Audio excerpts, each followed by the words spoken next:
Hello, pattern readers, and welcome to part 8 of the Great Hunt reread. In these chapters, we have an unforgettable scene with Moiraine and Lan. We have Nynaeve's accepted test, and we have a lot of characters coming back into play in the White Tower. So let's get right into chapters 22 through 24.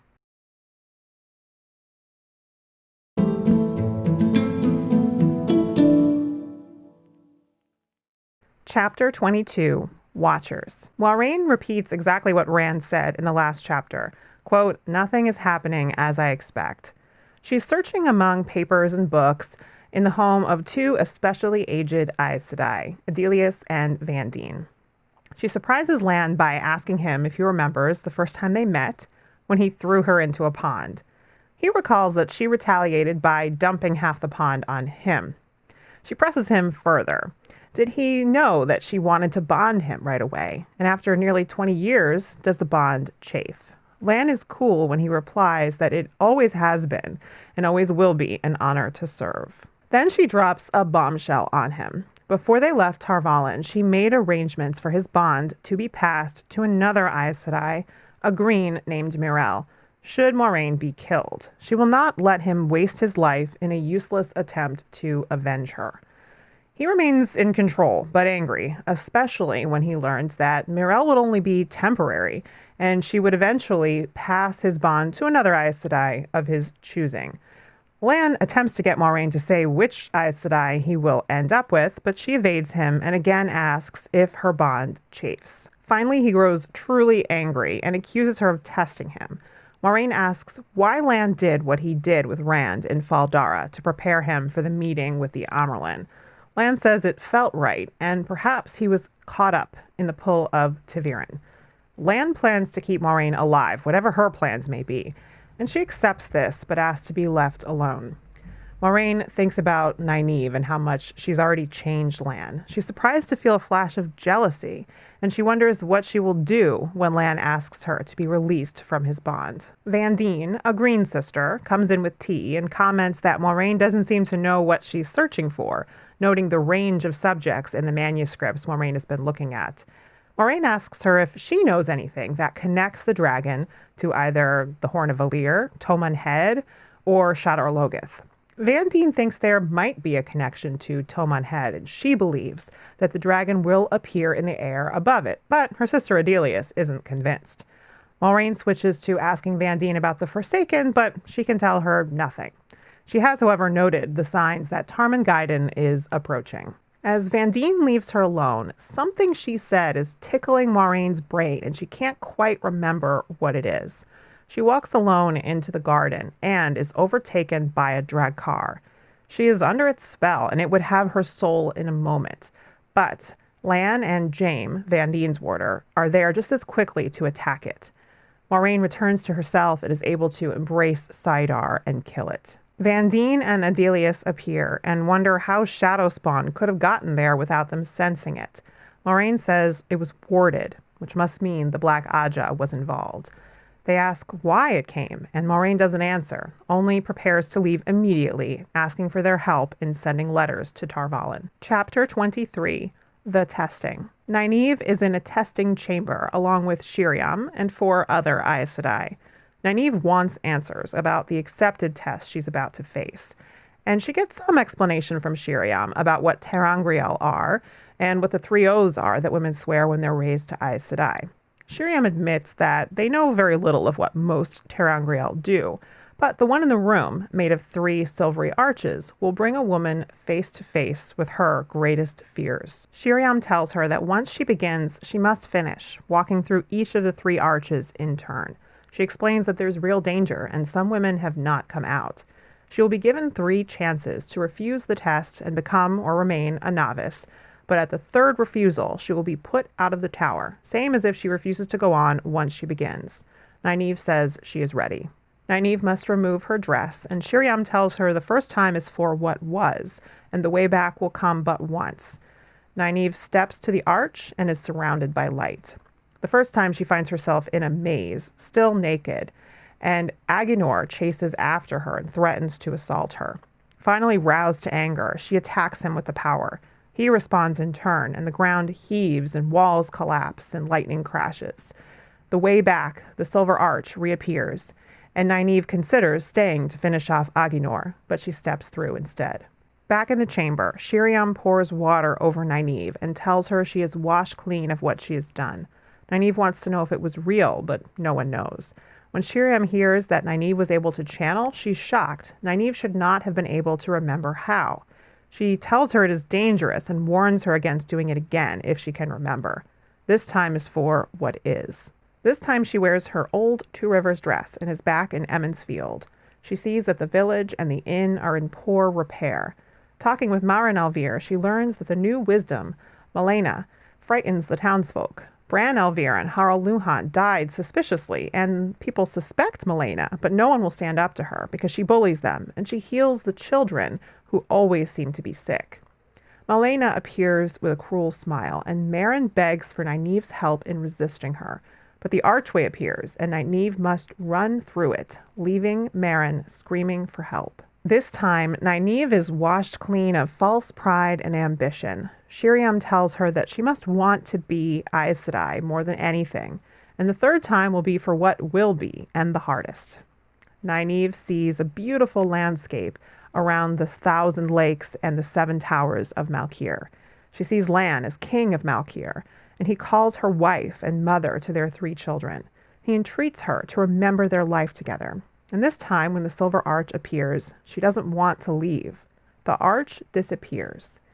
But by picturing it in her mind and forming the image of blackthorn buds to draw in Saidar, she is able to make it reappear and runs through it, leaving Lan behind. She comes back crying that she hates Aes Sedai. She has a black thorn through each palm, which Shiriam pulls out and heals. This time, she is washed clean of Nynaeve Almira of Emond's Field, and she shivers at the look in Siuan's eyes as she pours the water over her. Chapter 24. New Friends and Old Enemies. It's Egwene's first official day as a novice, and she follows and accepted to her new room. There she meets a girl her own age named Elaine, who already knows who Egwene is. Elaine has been assigned to help Egwene learn the ropes. When they both demonstrate forming a glowing ball of light, they actually see the glow of the power around the other the first time for each of them. They laugh and decide they like each other. Elaine asks Egwene about Rand, and that sparks Egwene to realize she's talking to the daughter heir of Andor. They talk of Shiriam, and Egwene is horrified to learn that she uses a willow switch for punishment and objects to the idea of being treated like a child. Elaine explains that even though there are not enough novices, they are pushed very hard, and there are even fewer accepted in Aes Sedai. But the White Tower cannot lower its standards. Shiriam's theory on why there are not enough Aes Sedai is that millennia of gentling men who can channel has started to cull the ability from humankind. The talk returns to Rand, and Egwene finds herself feeling jealous of Elaine's interest in Rand and concerned when she learns that a Red sister, Elaida, was looking for Rand. Elaine wants Egwene to meet another girl that knows Rand. On the way, they see Logain, who is being watched after being gentled, so he will not harm himself. In the garden, they meet Min, whom Egwene recognizes. Min also asks after Rand, and Egwene wants to know what she's doing there. Min says she's been summoned by Aes Sedai, who want to study or use her ability. Min has seen the rose crown of Andor around Elaine and a white flame around Egwene, but most of what she sees she does not understand. Elaine's 2 brothers approach, and Egwene is smitten with Galad's beauty, hardly noticing Gawain. Gawain seems amused, along with Min, while Elaine scowls when Galad asks Egwene if she will walk with him sometime. She agrees, and Galad leaves the rest of the group. Elaine abuses him, and Gawain defends him. Gawain is also interested in Rand, and notes the number of people he has met who have also met Rand. He wonders if Rand can be Ta'Veren. Egwene changes subjects, and tells Elaine and Min that she wants them to be friends. They agree, with Min saying they are all tied together and must not let a man come in between them.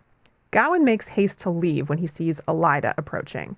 Elaine introduces Egwene to Elaida, but she ignores this. She wants to talk to Min, and she asks her about Moiraine. We get a brief Min POV after she is alone, where we learn that it was Moiraine who summoned her, and that she does not want to fall in love with Rand. The remainder of this video contains spoilers for the entire Wheel of Time series. If you do not want to be massively spoiled, stop here or proceed at your own risk.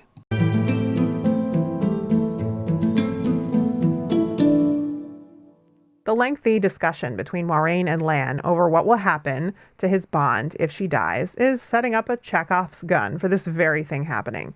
In hindsight, it's not all that surprising that we actually see this play out exactly the way Moiraine says it will.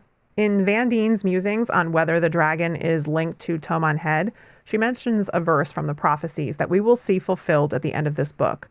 5 ride forth and 4 return, which foreshadows Ingtar's death. She's also absolutely right about the Dragon Reborn appearing over Tomon Head. There is a very brief discussion about the Forsaken, and Lanfear's name is mentioned, so this is another clue among the many about Celene's identity. Something in what Vandine says triggers some thought in Moiraine's mind, and she isn't able to quite remember what it is. I've looked through the chapter a bunch, and I still honestly don't know what that was supposed to be. Another thing I looked for and didn't really find were any indications of Shiriam's true allegiance as Black Aja. Though it makes sense that she is one of those new enemies that the chapter title mentions, and the chapter just kind of misdirects you into thinking it could be Swan instead. In Nynaeve's accepted test and her future vision, we learn that she and Lan marry and they have 3 children. We even learn 2 of their names. But most of these details, we never find out if these really come to pass in the same way. Although we do see them marry later, of course. One detail that jumps out as possibly accurate is that Nynaeve has an Aes Sedai advisor named Sharina Sedai. At this time, there is no Aes Sedai named Sharina, but we will get to meet a grandmother named Sharina who becomes a novice. How fitting it would be if a woman who breaks the mold of the White Tower ends up serving another, Nynaeve, who does the same. We also learn from Elaine that Els Grinwell, the farmer's daughter that Rand and Mat met on the Camelin Road, came to the White Tower to become a novice because Rand put ideas in her head about the wider world, an effect of ta'veren at work. We don't get much of Min's visions in this chapter, but the image of the white flame around Egwene is, of course, foreshadowing for her becoming Amyrlin. Min doesn't mention the viewing she's had about Rand being loved by 3 women and one of them not being Egwene. But we get some hints of it when Min seems sad when Elaine says that Egwene likes Rand, and in her own thoughts when she thinks about not wanting to fall in love with a farm boy she's only met once.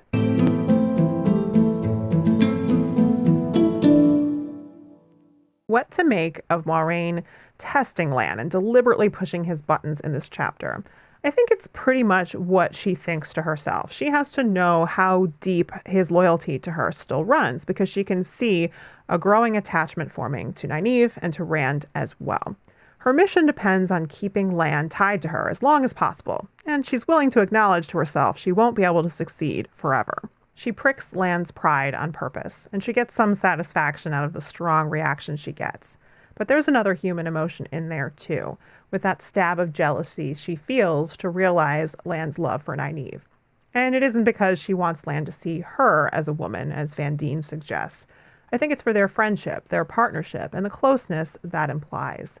The ability to rely completely on someone must mean a great deal to someone who has gone so almost completely alone as Moiraine has. At one point, she asks Lan if he ever dreams of something different. And that's a small crack in her own cool exterior, perhaps a sort of acknowledgement that it hasn't been so easy being alone all these years. And what about this plan of arranging to pass his bond without permission? It's awfully close to just bonding someone without permission, which Alanna does to Rand and which is so abhorrent. One mitigation here is that Myrell would be willing to pass his bond to another of his choosing. Another mitigation is that the purpose of this is to save Lan's life, and that does put it a little closer to what Elaine does to Brigitta, which I don't blame Elaine for. Anytime we're talking about a bond without permission, it's pretty suspect. In this case, I would say it's not as wrong as what Alanna does with Rand, but not as justified as what Elaine does with Brigitta, mainly because I'm not sure if Myrell would be willing to just release Lan's bond if he was out of danger, as I believe Elaine would have done for Brigitta. Nynaeve shows a lot about who she is through what she fears, In the first vision, it is losing control, someone taking control from her, maybe more specifically, a man assaulting her. But there is a fundamental loss of control that's inherent in that. In the second vision, it's more straightforward. She fears that by choosing to leave home, she's leaving the people that she loves to suffer without her. She still feels a responsibility to Emmons Field that runs deep. The last is most interesting because it's a supremely happy vision, everything she could wish for. A renewed Malkier, Lan as king, and her husband and children they share together. Perhaps what she fears here is that there's something that she might want for her own personal happiness that would be more important than staying on her mission. Certainly she seems to want those things more than she wants being tied to the White Tower. But ultimately, she is not willing to sacrifice protecting Rand, Egwene, and the others for her own personal happiness. In the Egwene chapter, I will say I wish we'd gotten to see a little bit more in the way of real interaction between Egwene and Elaine and Min before they're all declaring friendship for each other. I want them to be friends, and I certainly would not have wanted to see a plot line of fighting over Rand. But I think their like and respect for each other could have been built up a little bit more before they're making that vow, because it just seems a little bit weak here. It's kind of similar to the way Egwene is immediately fawning over Galad and him over her, even though they've just laid eyes on each other. Ultimately, there's nothing there. It's just a passing physical attraction, but it's kind of immature. Egwene, I think, is, so far, still kind of an immature character, as evidenced by her occasionally sticking out her tongue at people. But I enjoy seeing her mature over the course of the series, and she's very young. She's got to start somewhere.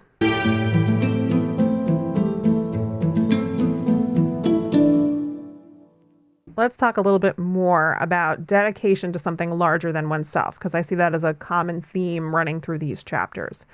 We see a better understanding of what Moiraine has committed herself to by putting her search for the Dragon Reborn above all other considerations for 20 years. You're not going to find anyone more dedicated than Moiraine. Even though you wouldn't really find anyone more dedicated than Lan and what you'd look for in a warder, Moiraine has some concerns. She sees that he's following his own inclinations and not being completely guided by her as he once was. She connects the dots directly to Nynaeve and the cracks she's forming in the walls he's built around himself. The cracks that Nynaeve has made have also allowed Rand to get in, and that's been pretty apparent in the Lan and Rand interactions as well. Lan is still, I think, just as dedicated to Moiraine so far, but Moiraine can kind of see the writing on the wall that their perfect partnership just to each other isn't going to last forever. In Nynaeve's chapter, we come to understand how much the White Tower demands of its initiates. A total dedication to serving the White Tower's interests and a desire to be Aes Sedai above all else. It's a pretty central theme for Nynaeve because she doesn't actually have that level of loyalty to the White Tower, and she never will. She's going to break the mold and become an Aes Sedai, unlike most others, and she's going to remember what she was fighting for in the first place. She's kind of like Moiraine in that way, who has a commitment to something not of the White Tower's interest, although she's not as open about it as Nynaeve is. The theme of what the White Tower demands is continued in the Egwene chapter, as Elaine instructs Egwene on what the White Tower expects of novices, and how in a way they do try to test them to see if they will want to leave, rather than trying to convince anyone to stay who isn't completely committed. We do see a hint that Elaine is determined to stay, and we see the same from Egwene, whereas someone like Els Grinwell isn't going to last very long. The only really funny moment for me in these chapters is Egwene and Galad acting like idiots over each other. This is bolstered by Gawain and Min being amused and Elaine being pissed off. Gotta say, nice line from Gawain when he introduces himself to Egwene again, noting that she probably didn't hear the first time. You can tell it's a light, sarcastic humor on his part, and that's a really nice feature of Gawain's character at the beginning. I really hope the show leans into that aspect of Gawain, because the more humor he has, the more likable he's going to be at the beginning. And I think that's really important for his overall arc to be effective. Next up will be chapters 25 through 28, in which we have lots of trouble in Cairhien and the return of Tom Merrilin.